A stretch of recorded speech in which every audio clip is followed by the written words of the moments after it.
Nós estamos, aos domingos pela manhã, refletindo sobre os fundamentos da fé cristã, a nossa confissão de fé. Nós entendemos que hoje, especialmente, sempre foi importante, mas especialmente no tempo que nós vivemos, é muito importante que uma igreja local tenha uma confissão de fé, porque há muitos erros hoje na igreja.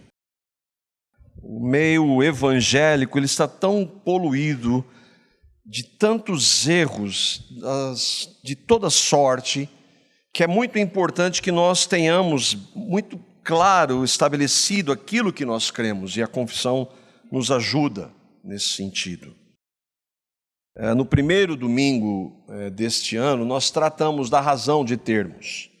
Por que nós temos uma confissão de fé? Está lá na internet, para aqueles que quiserem ver a importância.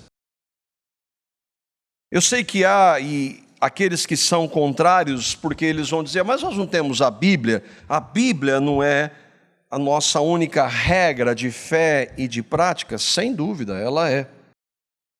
O que nós precisamos entender é como nós lemos a Bíblia.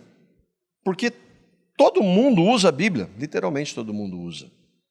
Então nós precisamos mostrar o que nós cremos, como nós lemos a Bíblia, para mostrar que há muitas diferenças de compreensão e de interpretação. Além disso, toda igreja, ela tem uma confissão de fé. Ainda que ela não esteja no papel, ela tem uma confissão. Qualquer grupo religioso, ele tem, nós cremos nisso e não cremos naquilo. 2 exemplos. Se eu fosse hoje em uma igreja pentecostal, e lá eu dissesse que o dom de línguas, de acordo com a Escritura, eram idiomas que Deus concedeu pelo Espírito Santo para que eles falassem para outras pessoas de outras nacionalidades, aquela igreja, muitíssimo provável seria de que eles diziam, não, mas nós não acreditamos nisso. Nós não concordamos. Eles não têm escrito aquilo, mas eles têm a sua confissão. E há algum tempo, conversando com um irmão que se opõe a isso, ele dizendo que isso é algo que vem com a religião e tal, ele citou uma situação em que, na reunião daquela igreja, uma pessoa se manifestou de uma forma que eles não estavam habituados. E ele foi lá e chegou e falou para aquela pessoa, nós não pensamos assim, então, você é contra, mas você tem isso, mesmo que não esteja no papel. E nós cremos que, para nos ajudar e facilitar, a confissão é uma ferramenta hoje fundamental. O que vocês creem sobre isso? O que vocês creem sobre aquilo? Nós cremos na palavra. Nós também cremos na palavra, mas nós cremos dessa forma na palavra. Ela nos ajuda a interpretarmos a palavra de Deus. Nos ajuda também nós que ministramos, os irmãos que ministram nas casas, nos grupos infantis. Ninguém aqui vai dizer, eu vou falar aquilo que eu acredito. Não, você tem um norte que você vai trabalhar, se você crê dessa forma. Mas eu penso diferente, então aqui você não vai falar. Você não vai dizer o que você pensa, vai dizer aquilo que nós queremos. Mas eu não concordo, você tem o direito de congregar e de participar, mas não tem o direito de se opor àquilo que nós cremos que está na Escritura. Ela também ajuda porque as pessoas chegam, o que vocês creem a respeito disso? Está aqui. Nós cremos a respeito, por exemplo, do dom de línguas, eu citei. Nós cremos nisso. O que vocês creem a respeito da salvação? A pessoa pode perder a salvação? Nós cremos dessa forma aqui. Mas eu creio diferente. Mas nós cremos assim. E cremos que essa é a interpretação e a compreensão mais fiel à Escritura. Por isso cremos assim, não fomos nós que inventamos. Por isso que nós estamos estudando desde janeiro o que cremos, e ainda vai um bom tempo. Se o Senhor não voltar antes. O que nós já vimos? Por exemplo, nós já pensamos, meditamos sobre as Escrituras Sagradas. Por exemplo, há evangélicos hoje que dizem que a Bíblia está cheia de erros. Se ela está cheia de erros, ela não é a palavra de Deus. Ela é a palavra de Deus, portanto, não tem erros. Isso está claro, ela é infalível, inerrante, ainda que todo mundo diga o contrário, ela é a palavra de Deus. Ela foi inspirada por Deus. Por isso que nós já começamos a confissão a partir do que nós cremos da Escritura. Mas esse texto aqui está errado. Está errado não, é você que está errado, porque Deus não erra. Nós vimos também sobre quem é Deus. Deus e a Santíssima Trindade, porque Deus é trino ou triuno. Deus Pai, eu não acredito. Pois é, mas a Bíblia diz, nós cremos assim, não negociamos. Não existe, como alguns querem defender hoje, que Deus se manifesta em três de formas diferentes, mas é um só Deus. Não, é um só Deus, três pessoas. Nós vimos sobre os atributos de Deus. Hoje está o atributo que mais se manifesta hoje, não é o atributo de Deus, mas uma distorção de um dos atributos de Deus, chamado amor. Entende como é importante estabelecer as bases do que nós cremos, à luz da Escritura? Porque todo mundo fala de Bíblia, Deus, Jesus. Mas há uma infinidade de crenças a respeito de Deus, da Bíblia e de Jesus. Nós vimos, por exemplo, o decreto de Deus, que por consequência tem decretos de que Deus estabeleceu tudo antes de tudo existir, de que Deus elege soberanamente, independentemente da vontade do homem, porque se fosse dependendo da vontade do homem, ninguém jamais seria salvo. Isso significa que o homem não é responsável? Não, o Hélio trouxe um texto aqui mostrando que aqueles homens eram absolutamente responsáveis. Eles disseram, eu não quero isso. Então, essas são verdades e nós estamos meditando, e hoje nós vamos dar início a uma outra verdade que também tem sido negada no meio evangélico, que é a da criação de Deus. É um assunto que me fascina. O que cremos sobre a criação? Desde Charles Darwin, esse é um dos ensinos que tem mais sido distorcidos. A teoria da evolução é, na minha compreensão, uma das maiores mentiras da história, mas que hoje é passado como uma verdade inquestionável.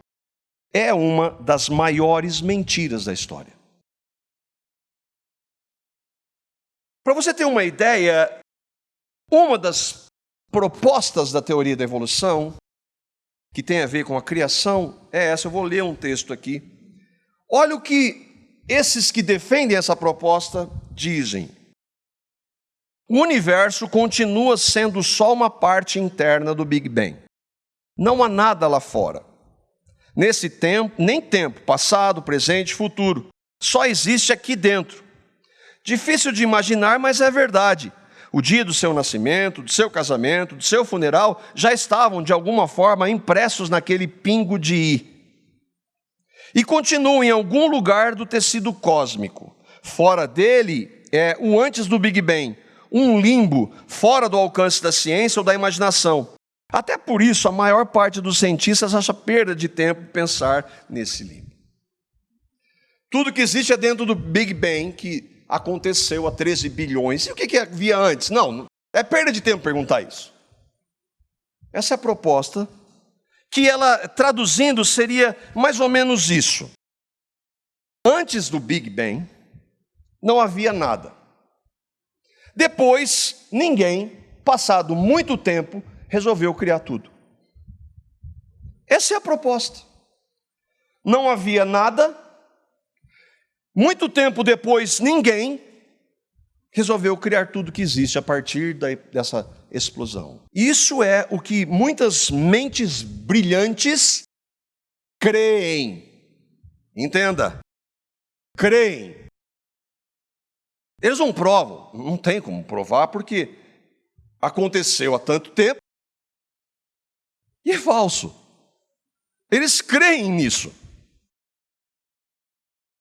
Durante muito tempo, a maioria dos cristãos criam na literalidade de Gênesis.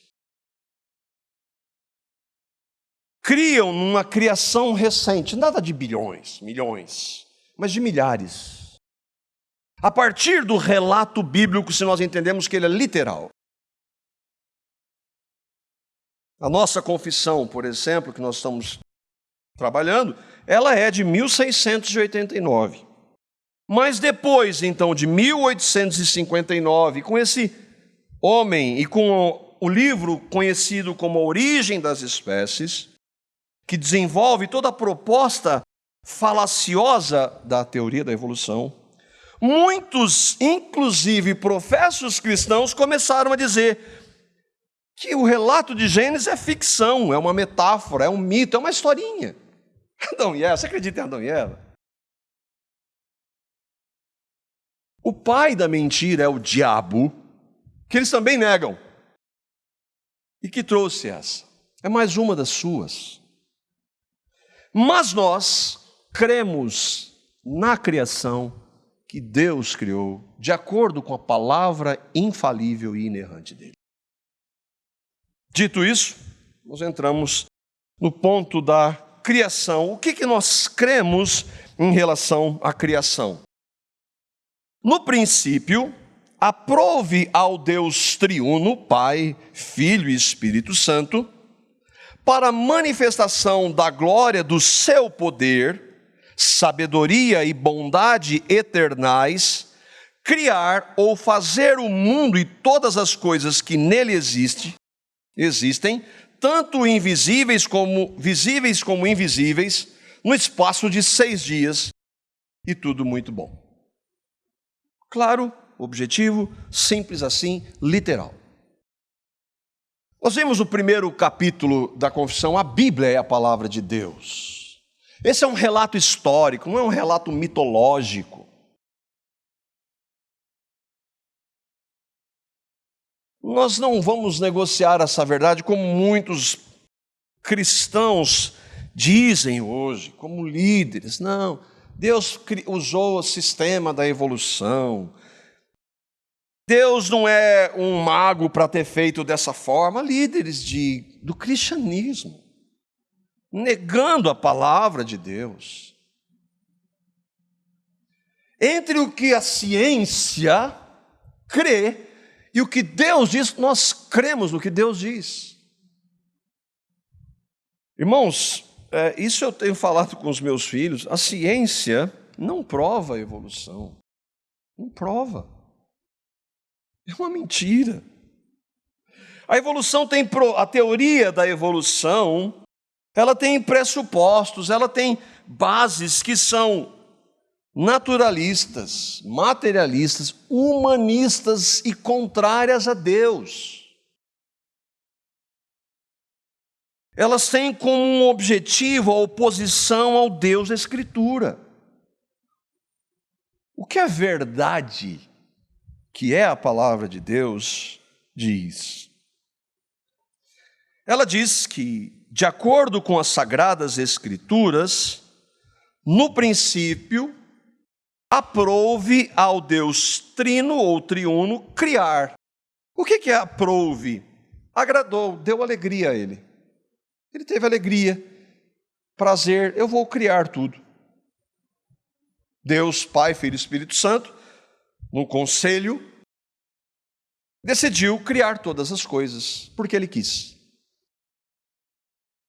João, no capítulo 4 do Apocalipse, versículo 11, é um texto maravilhoso, que é bastante claro. E ele está falando na história do fim, vai narrar o fim, ele vai começar a entrar na narração do fim dessa realidade. Apocalipse 4:11 diz assim, nós estamos vendo porque no princípio aprove a Deus criar todas as coisas. Ele diz, tu és, João falando para Deus, tu és digno, Senhor e Deus nosso, de receber a glória, a honra e o poder, Por quê? Porque todas as coisas tu criaste. Sim, por causa da tua vontade vieram a existir e foram criadas. Por que Deus criou tudo? Porque Ele é Deus, Ele quis criar para a sua glória. Ele deveria receber glória, honra e poder pelo que Ele fez. A criação é dele.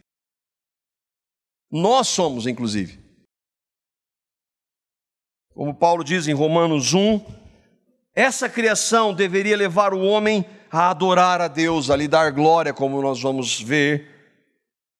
Mas por causa do pecado, o homem não somente não adora a Deus, mas inventa algo contra Deus para dizer que não foi Ele que fez. O homem não somente não adora a Deus, mas rejeita a Deus. Tudo que existe surgiu do nada, sem que ninguém quisesse, por acaso. As mentes brilhantes dizem isso. Mas o fato é que Deus criou tudo porque lhe aprouve. Foi do seu agrado criar. E a palavra de Deus, ela descreve de maneira claríssima essa criação lá no primeiro versículo, Gênesis capítulo 1, versículo 1. No princípio, Deus criou os céus e a terra. É um texto para mim maravilhoso. Curto, objetivo, poderoso. Deus criou tudo.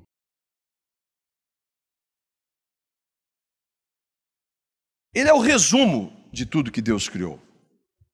A partir do versículo 2, Deus então, ele vai, por meio de Moisés, dizer como ele fez essa criação.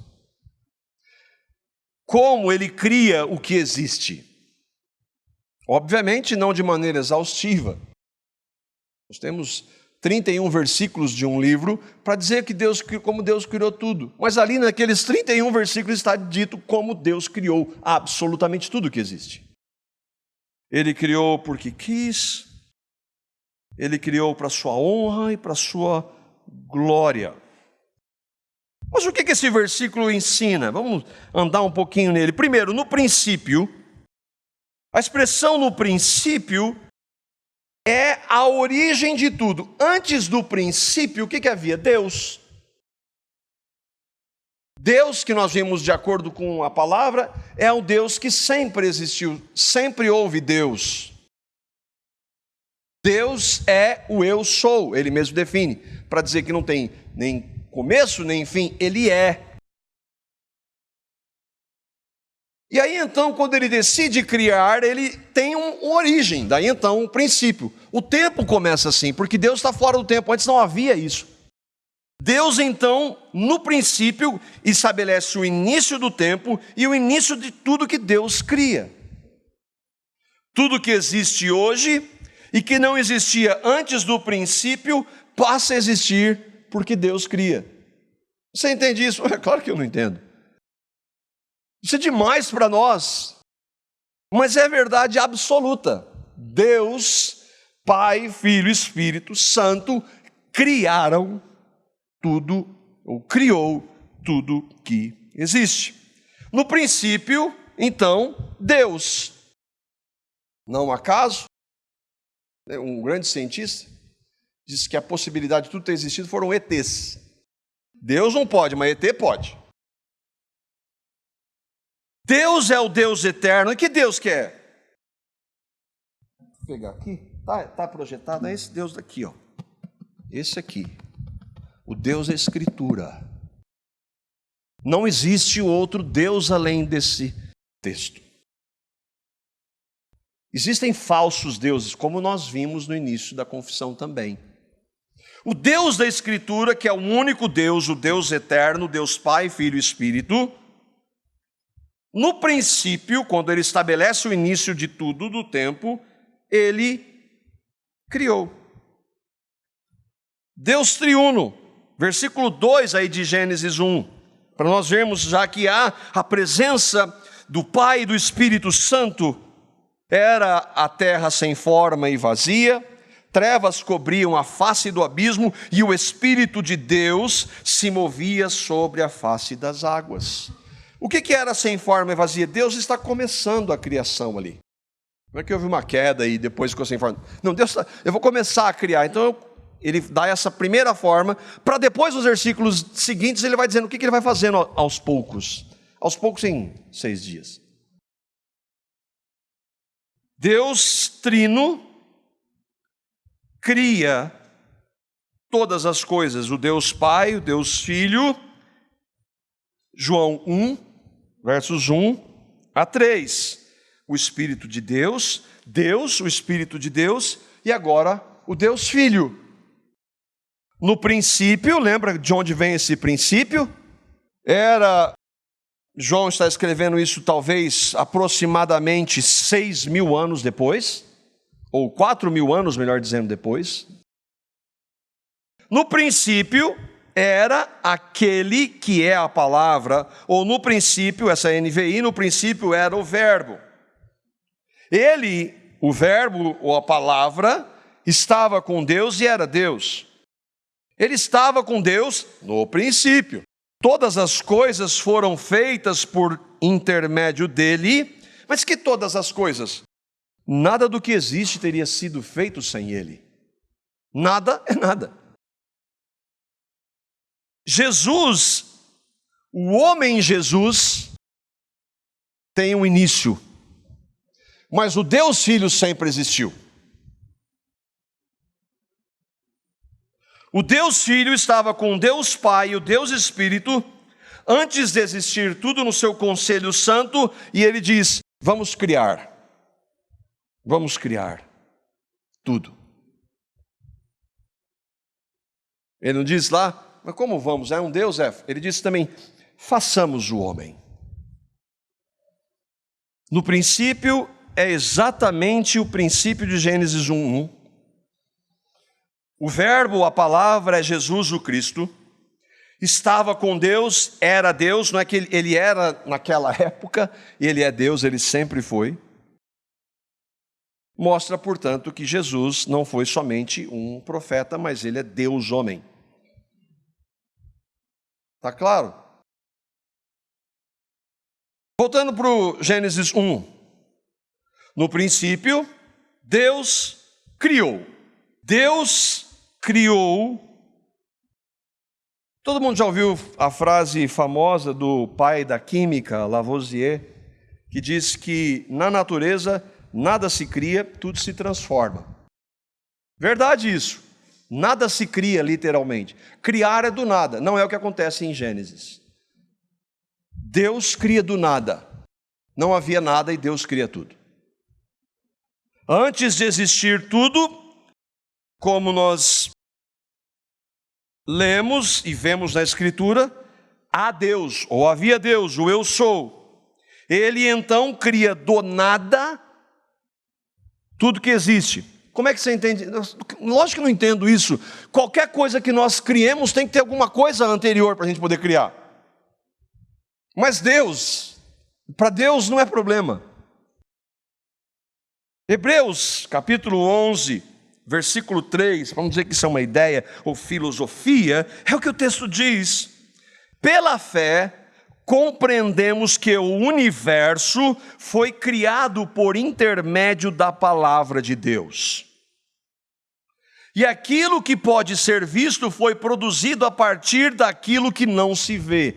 Ou seja, o que havia antes? Nada, nada está aqui, nada. E Deus então cria tudo a partir do nada. Foi difícil para Deus fazer isso. Salmo 33, versos 8 e 9. Deus cria tudo a partir do nada. E foi muito difícil para Deus criar isso, deu trabalho. Toda a terra tema o Senhor, tremam diante dele todos os habitantes do mundo, pois ele falou e tudo se fez. Ele ordenou e tudo surgiu. Pela palavra de Deus tudo foi criado. Deus disse e veio a existência. Esse é o nosso Deus, Esse é o Deus que, quando surge uma situação e eu fico desesperado, é esse Deus que eu creio. Imagina, um Deus que cria tudo a partir do nada pela sua palavra, e quando surge uma situação que eu não consigo, eu me desespero, porque eu parei de olhar para ele. Porque se eu olhar para esse Deus, com o que eu vou me desesperar? E o texto diz: tremam diante dele todos os habitantes do mundo. Seria algo absolutamente natural, não seria? A humanidade temer e tremer a Deus. Nós existimos nele, Atos 17, 28, a nossa existência depende dele, nós existimos em Deus. Nós deveríamos viver para Deus, para a sua glória. É claro, desfrutando da maravilhosa criação dele, mas nós deveríamos viver para ele.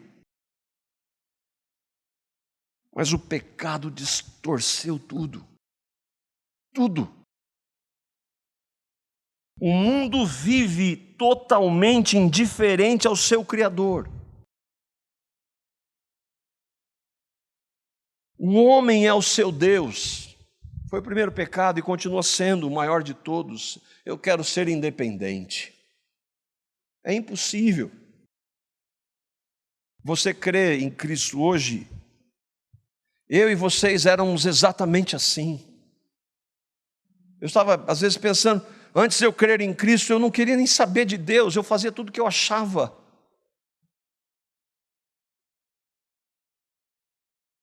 E esse é o mundo sem Deus por causa do pecado. Se não fosse a sua maravilhosa graça, eu continuaria vivendo esse absurdo de, sendo criado pelo Deus Todo-Poderoso, não dar a menor importância para Ele. Eu estava conversando com a Carla, as crianças, às vezes de ver na minha família, de pessoas tão próximas, que elas vivem todo dia como se Deus não fizesse a menor diferença em absolutamente nada de suas vidas. Deus é um nome usado em vão. No princípio, esse Deus criou céus e a terra. A terra mostra o nosso planeta e tudo que nele há. Os céus mostram planetas, galáxias, seres espirituais. No princípio, aprove ao Deus Trino criar o universo e todas as coisas que nele existem, tanto invisíveis como visíveis. Deus fez isso para a sua honra e para a sua glória. Fez por sua vontade, porque Ele quis. Na confissão nós vimos, Ele fez para a manifestação da glória do seu poder. Tudo foi criado para glorificar a Deus, e algo que seria absolutamente natural, que nós vivêssemos e desfrutássemos dessa criação fantástica e maravilhosa. Às vezes a gente está toda noite, quando sai a lua cheia, o Davizinho, lua, se maravilha com a lua.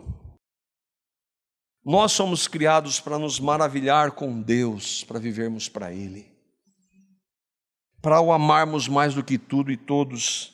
E Ele, em sua graça, nos concede essa realidade para que nós possamos viver nela, mas o pecado destruiu isso. Tudo foi criado para glorificar a Deus, para o seu louvor, para a sua glória, para a sua honra. E aqui então entram três verdades que eu gostaria de ver também. Primeiro é que a criação mostra que não existem ateus. Não existe esse negócio de ateu.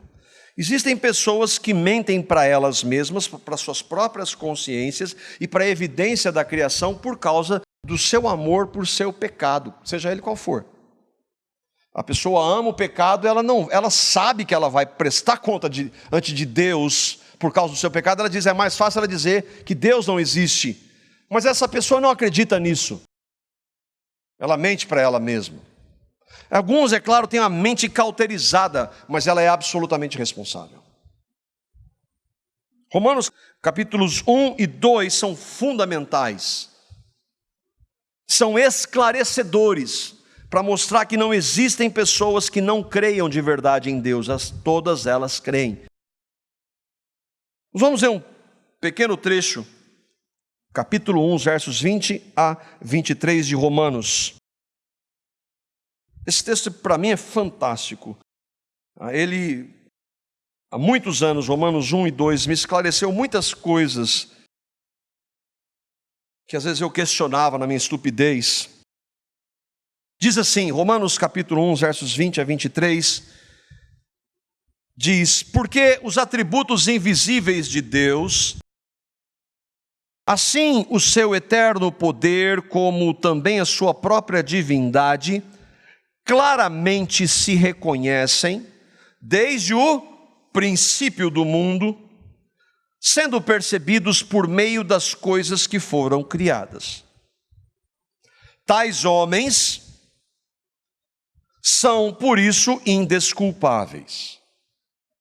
Por quê? Porque eles são indesculpáveis? Porque, tendo conhecido a Deus, não o glorificaram como Deus, nem lhe renderam graças, mas os seus pensamentos tornaram-se fúteis, e os seus corações insensatos, tolos, estúpidos, se obscureceram.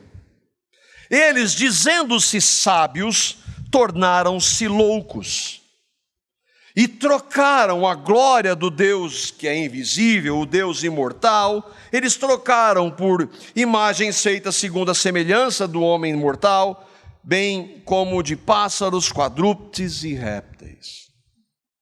O que esse texto está dizendo? Eu queria tentar ver com vocês de maneira gráfica. Eles são cientistas. A compreensão deles é assim, e o que a Bíblia diz sobre esses, diz assim: esse homem, ou todo ser humano, ele observa as coisas que foram criadas, o texto está dizendo. Diante disso, então, ele reconhece, não é possível que tudo que exista, as coisas que foram criadas, não tenha um Criador.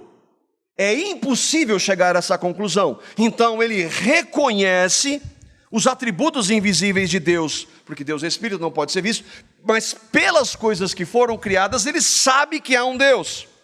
Então, ele conhece a Deus, não pessoalmente, não relacionalmente, mas ele sabe que Deus existe. Pelas coisas que foram criadas, todo ser humano sabe que Deus existe. Diante disso, ele é indesculpável. Por isso que não existem ateus. Ah, não existe. Você é indesculpável, você sabe que Deus existe. Olha que você sabe, você mente para você mesmo e para os outros, mas você sabe. Deus está dizendo que você é indesculpável. Por quê? Porque você não glorifica a Deus, não lhe dá graça, você não vive para Deus, você vive para você.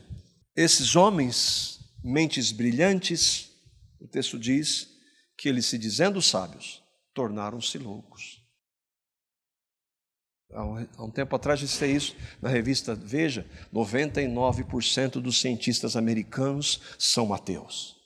Uau, que coisa impressionante. Ou seja, se os cientistas, as mentes mais brilhantes do mundo não acreditam em Deus, você é um ignorante porque você acredita. Quem são os ignorantes de acordo com a Escritura?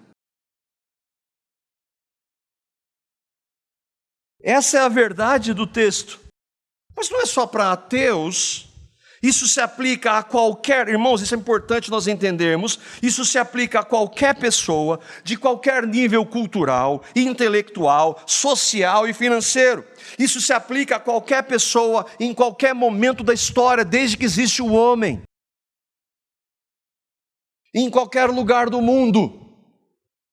E o indígena? O indígena nunca ouviu de Bíblia nada, ele está lá isolado. Ele observa as coisas que foram criadas, ele sabe que foi um Deus, e não o sol que criou aquilo, porque o sol é criado. Não foi os espíritos, ele sabe que é um ser superior que criou aquilo. Ele então sabe que há um Deus, ele não sabe qual é o nome dele, mas ele sabe que há um Deus. Isso deveria fazer com que ele buscasse a Deus, mas ele não faz, ele é indesculpável. Ele não quer a Deus. Irmãos, nenhum ser humano quer a Deus. Mas aquela pessoa busca naquela religião, e você chega lá naquela tribo isolada, onde nunca teve contato, eles estão adorando alguma coisa, eles não estão adorando a Deus, eles sabem que existe um Deus, mas eles não querem a Deus, eles não glorificam a Deus, e esse sabe o que eles fazem? Eles trocam Deus por imagens de homens, de quadrúpedes, de répteis, de estrelas. A segunda verdade é que, como é importante, irmãos, a criação. Como esse relato de Gênesis é importante, irmãos. Como isso estabelece bases para tudo aquilo que nós cremos após. Se não houve um Adão e uma Eva, literalmente não houve a entrada do pecado. Se não houve Adão, não houve Jesus. É fundamental que nós olhemos para esse texto da maneira como ele é um relato histórico, literal. Mostra que a criação deveria nos levar atrás de Deus. Eu olho para isso, não é possível, eu preciso saber quem criou isso, quem me criou. Eu preciso, mas por causa do pecado, ninguém vai. Ninguém vai. É por isso que as pessoas que nós olhamos à nossa volta, que não creem, elas não querem saber. Mas isso significa que elas não sabem da existência? Todas elas sabem. E elas não querem saber porque elas sabem que um dia elas vão prestar contas diante de Deus, com a vida que Deus deu a elas. Essas pessoas querem ser independentes. Elas são indesculpáveis. E a terceira verdade está em Colossenses, capítulo 1, verso 16. Pois nele, o Deus Filho, foram criadas todas as coisas, nos céus e sobre a terra, as visíveis e as invisíveis, sejam tronos, sejam soberanias, quer principados, quer potestades. Ele está falando da realidade espiritual. Tudo que existe foi criado por meio dele e foi criado para ele. O Deus Trino aprove a ele criar todas as coisas para ele, para a sua glória. E o ser humano criado à sua imagem e semelhança deveria viver para ele, render-lhe glória, honrá-lo. Mas o homem se opôs a Deus. Ele disse: eu quero ser como Deus. Deus criou tudo para ele. O universo, seres espirituais, e a rebelião começa lá. O homem rebelde hoje nasce rebelde. Irmãos, não há esperança, não há significado, não há satisfação, não há contentamento fora de Deus. É impossível. Às vezes a gente vê por exemplo, casos de pessoas que não cristãos não tenham, mas eu vejo isso, de pessoas totalmente desesperadas em relação à vida, porque não tem sentido nenhum, porque elas não conhecem a Deus, elas sabem da existência de Deus, mas não o querem. E por fim nós lemos lá, Deus criou tudo no espaço de 6 dias. Ele podia fazer em 1/1000º de segundo, ele fez em 6 dias. Ele não fez um processo evolutivo. Você crê nisso? Absolutamente sim. Mas a ciência prova. Ela não prova absolutamente nada. Há uma pseudociência de pessoas que não querem dar contas para Deus, são indesculpáveis, vão dar, e o meu desejo é que muitos deles se arrependam. Viu Deus tudo o que havia feito, versículo 31 de Gênesis 1. e tudo havia ficado muito bom. Quando que ele viu isso? No 6º dia da criação, tarde e manhã. Tarde e manhã não é tarde e manhã, é o quê? Um dia de 24 horas. Nós estamos falando de Deus, que criou tudo pela sua palavra. Êxodo 20:11, talvez fique um pouco mais claro. Êxodo 20:11, diz assim o texto: em 6 dias eu, o Senhor, fiz o céu e a terra, o mar e tudo o que neles há. 6 dias, de 24 horas. Nós não temos dúvida em relação a isso, ainda que muitos hoje, professos cristãos, tristemente têm abandonado o relato de Gênesis, o relato da criação. O que aconteceu? Aconteceu o pecado, que nós vamos ver na confissão no capítulo 6. Aconteceu a queda, o homem desobedeceu a Deus, pecou, e a partir disso ele muda tudo. Ele distorce absolutamente tudo, tudo. Ele distorce a família, ele distorce a sexualidade, ele distorce os valores morais, ele distorce a criação, ele distorce tudo. No pecado ele vai de mal a pior. E para mudar isso, o Evangelho. Esse Deus que criou todas as coisas para a sua glória, por sua vontade, Ele criou o homem. Ele criou o homem à sua imagem e semelhança. O homem, imagem e semelhança, é a criação especial de Deus. E Ele tinha um relacionamento com esse homem. E Ele estabelece a esse homem uma ordem. Ele coloca ele num jardim maravilhoso, a gente não consegue imaginar, sem pecado, sem maldade. Ele dá uma única ordem para o homem.